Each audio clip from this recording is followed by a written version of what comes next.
Salut, dans cette vidéo, je vais t'expliquer dans quel ordre et comment mettre tes protections quand tu débutes en roller. Si tu n'as pas vu la vidéo précédente sur le matériel à avoir pour se protéger, je te conseille de la regarder d'abord. Voilà.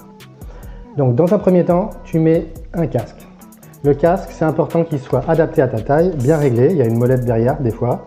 Si on n'a pas, il n'y a que la sangle qui permettra le réglage. Donc tu le mets bien sur la tête et surtout, hop, tu fais en sorte d'avoir juste un doigt qui permet de bloquer et que la sangle ne passe pas devant. Sinon, ça sert complètement à rien de mettre un casque. Une fois que tu as mis ton casque, c'est vraiment la première chose. On ne met pas les rollers, on ne met pas les protections d'abord, on met d'abord le casque. Une fois que c'est fait, c'est fait. Ensuite, tu vas mettre les genouillères. Puisque tu ne vas pas mettre les rollers d'abord, tu commences d'abord par mettre tes genouillères. Les genouillères, elles ont un sens. Il y a une partie plus grosse et une partie plus fine. Tu mets la partie plus grosse en haut pour protéger le genou. Et souvent, la partie plus fine, c'est pour te protéger le début du tibia. Alors, il y en a qui font le tour juste des jambes, ça ne sert à rien. Il faut vraiment les enfiler. Les genouillères, ça s'enfile par-dessus le pantalon ou à la place du short. Si on ne les enfile pas, quand on va glisser dessus, forcément, elles vont tomber, on va se râper les genoux. Et souvent, il y a un côté gauche et droite, donc on peut regarder. C'est pour pas que les sangles se touchent quand on a les genoux serrés. Voilà. Donc regardez bien, gauche-droite et la grosse partie en haut. Une fois qu'on a mis le casque, les genouillères, on va mettre les coudières. Donc les coudières, c'est pareil, il y a une grosse partie en haut et une petite partie en bas. Il y a un côté droite et gauche. Et pareil, comme pour les genouillères, il faut bien les enfiler à l'intérieur. Voilà. On les enfile, hop, on s'amuse, on fait pas que les mettre comme ça sert à rien du tout. Hein. Surtout pour les enfants, hein, faites bien attention. Donc casque, genouillères, coudières. Une fois qu'on a mis tout ça, on peut mettre les rollers et pas les protections, les protège-poignets avant, sinon on ne pourra pas faire les lacets. Si c'est pour les enfants, vous pouvez mettre d'abord les protège-poignets aux enfants et ensuite les rollers. Mais si c'est pour vous, mettez d'abord les rollers. Donc les rollers, vous mettez le pied dedans forcément. Vous faites d'abord les lacets, bien serrés, de préférence en bas et au coup de pied, c'est très important pour bien que les patins tiennent.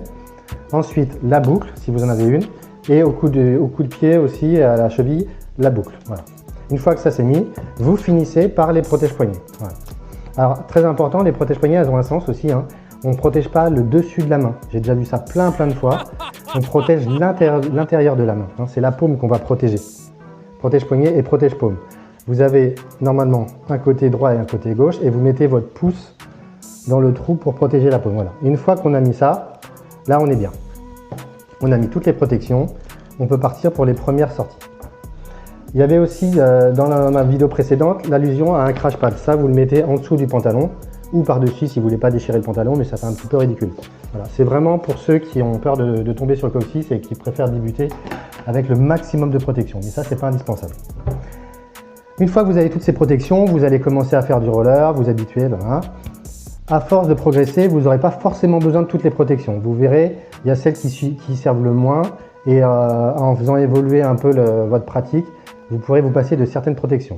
Je ne dis pas que c'est obligatoire de les enlever, mais par exemple, les coudières, au fur et à mesure de votre apprentissage, au bout d'un an ou deux, on n'a plus forcément besoin des coudières, donc on peut les enlever.